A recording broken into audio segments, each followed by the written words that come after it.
Baik, Assalamualaikum warahmatullahi wabarakatuh. Perkenalkan, nama saya Ali Muskun Musa, saya dari Prodi PPA semester 4.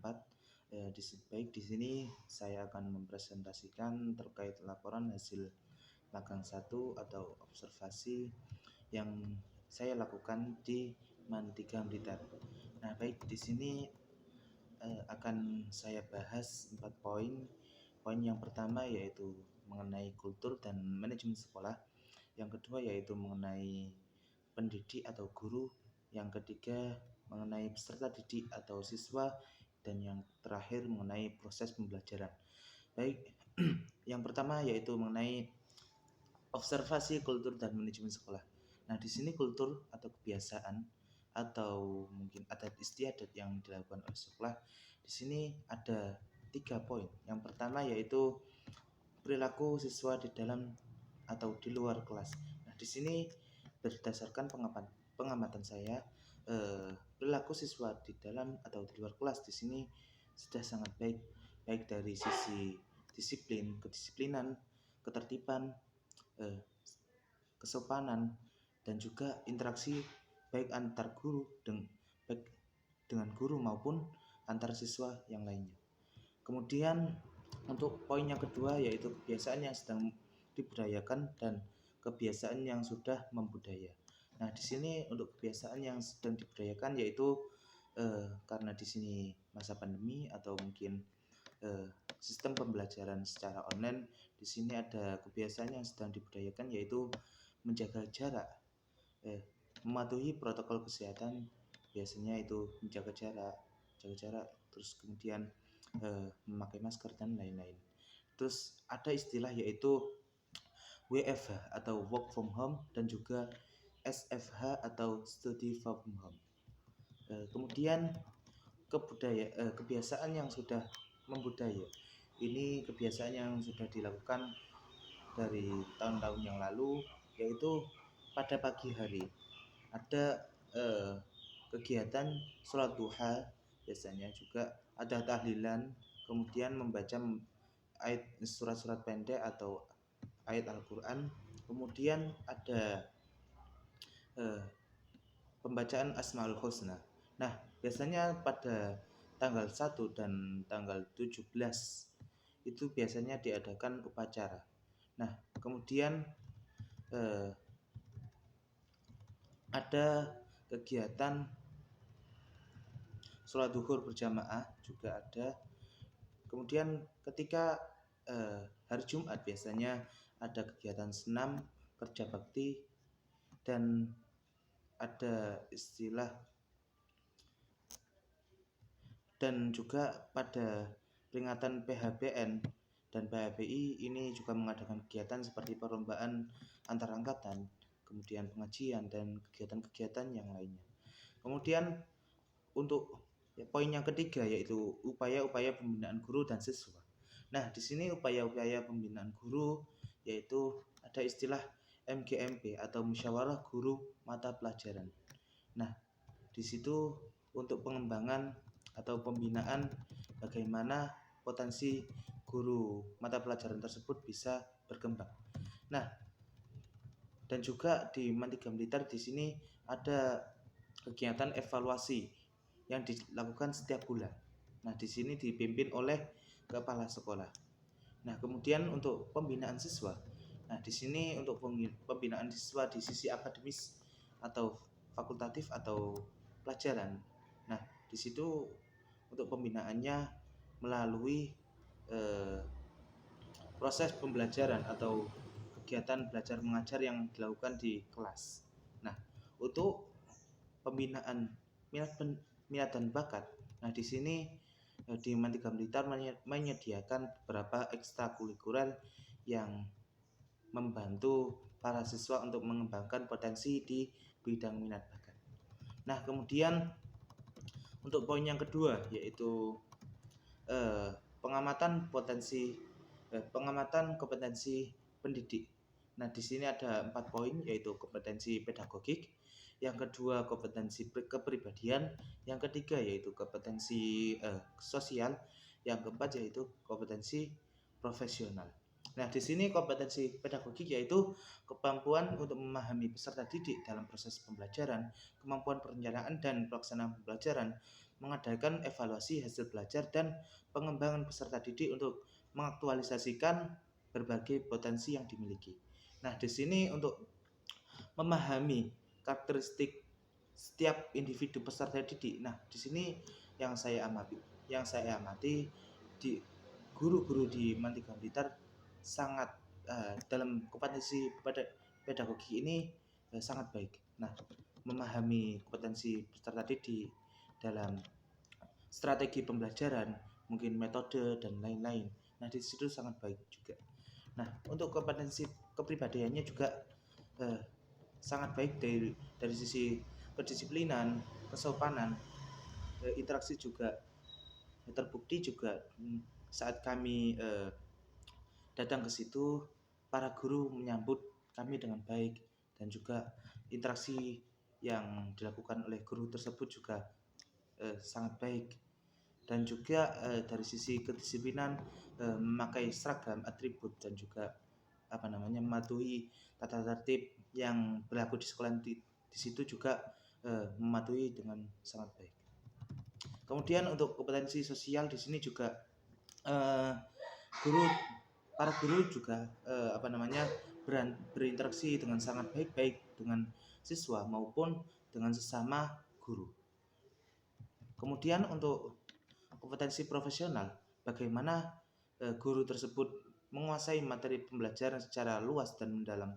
Nah, di sini terbukti ketika saya mengamati proses pembelajaran pada di kelas 11 IPS 1. Nah, di situ guru tersebut sangat menguasai materi yang diajarkan.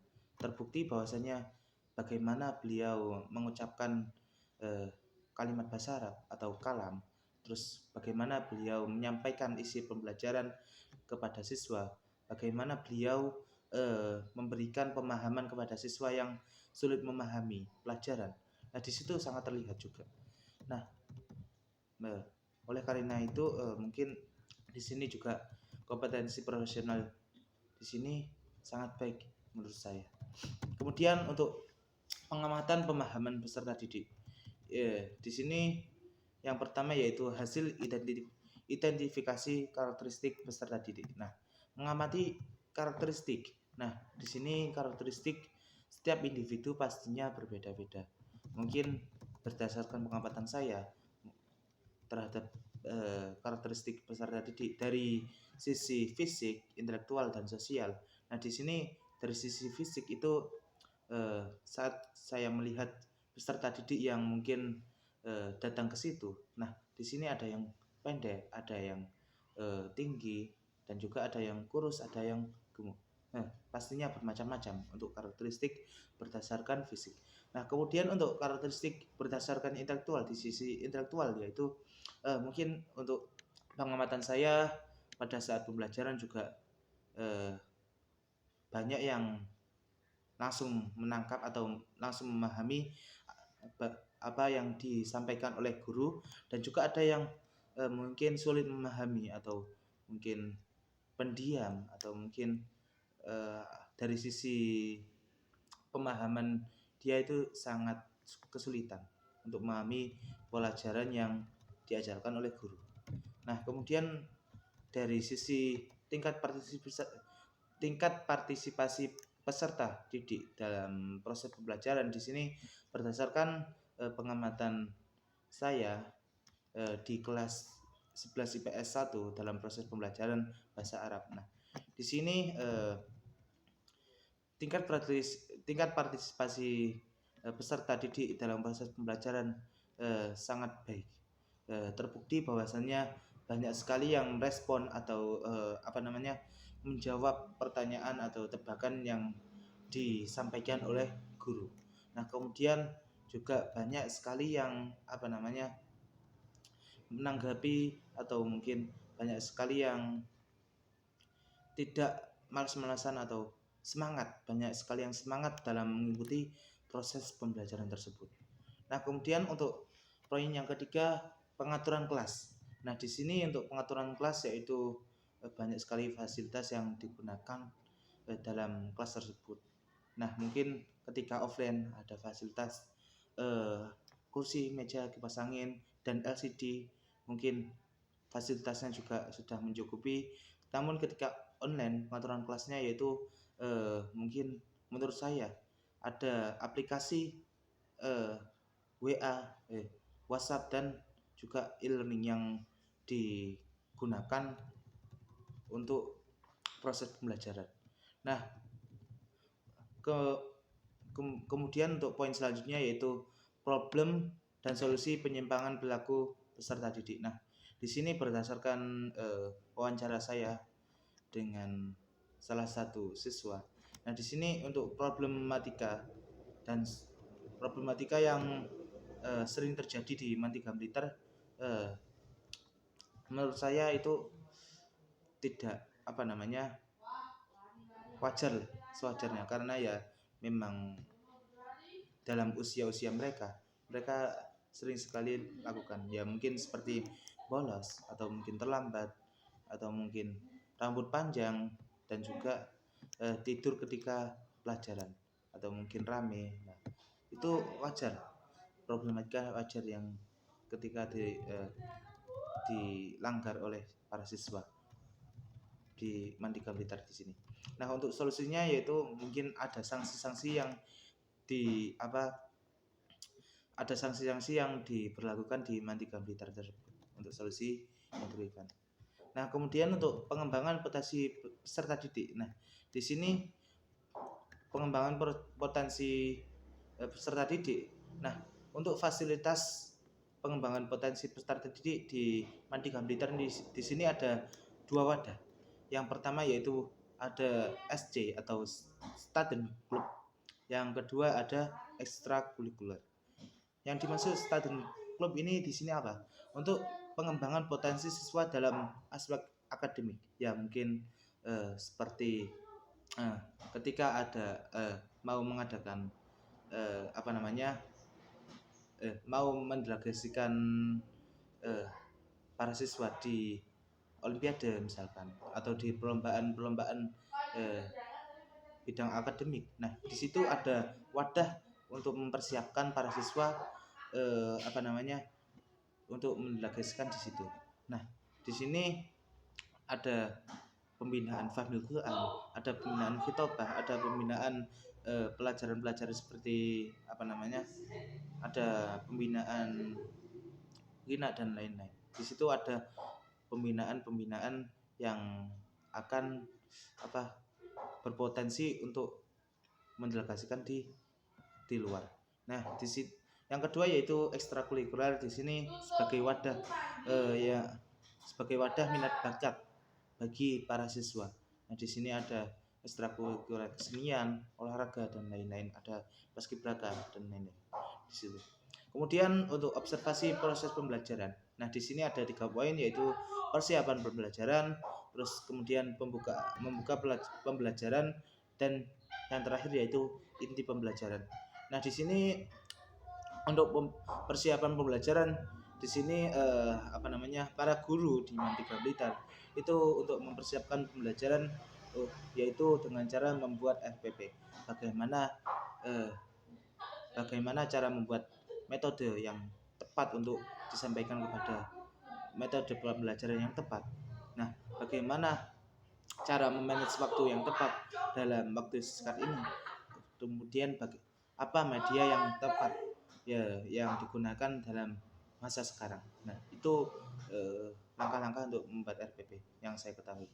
Nah, kemudian untuk membuka pembelajaran. Nah, berdasarkan pengamatan saya di kelas 11 IPS 1, nah, saat memulai pembelajaran di WA group, nah, guru mengucapkan salam, kemudian berdoa bersama, kemudian guru memerintahkan para siswa untuk mengisi absensi di aplikasi e-learning. Nah, di situ untuk membuka pembelajaran. Kemudian untuk inti pembelajaran di sini, inti pembelajaran yang dilakukan guru bahasa Arab yang berdasarkan pengamatan saya di kelas 11 IPS 1. Nah, di sini untuk inti pembelajarannya yaitu guru menyampaikan isi pembelajaran, isi materi dengan cara yang pertama yaitu guru memerintahkan siswa untuk menyebutkan mufradat yang berada di bab tersebut atau di materi tersebut. Kemudian disuruh untuk mengartikannya. Nah, kemudian yang kedua yaitu guru memberikan tebakan atau mungkin memberikan pertanyaan kepada siswa, beberapa pertanyaan kepada siswa yang berkaitan dengan materi tersebut. Yang terakhir yaitu untuk mencarikan suasana. Guru tersebut memerintahkan salah satu siswa untuk bernyanyi dengan menggunakan bahasa Arab. Nah, untuk disitulah inti pembelajaran dari yang berdasarkan pengetahuan saya. Nah, kemudian yang terakhir yaitu guru menugaskan siswa atau memerintahkan siswa untuk membuka aplikasi e-learning untuk melihat tugas yang mereka kerjakan pada saat 1 minggu ke depannya. Nah, mungkin di situ inti pembelajaran. Nah, mungkin itu cukup presentasi dari laporan saya. Apabila ada kurang lebihnya, saya mohon maaf yang sebesar-besarnya. Akhirul kalam, wallahul muwaffiq ila aqwamit thoriq. Wassalamualaikum warahmatullahi wabarakatuh.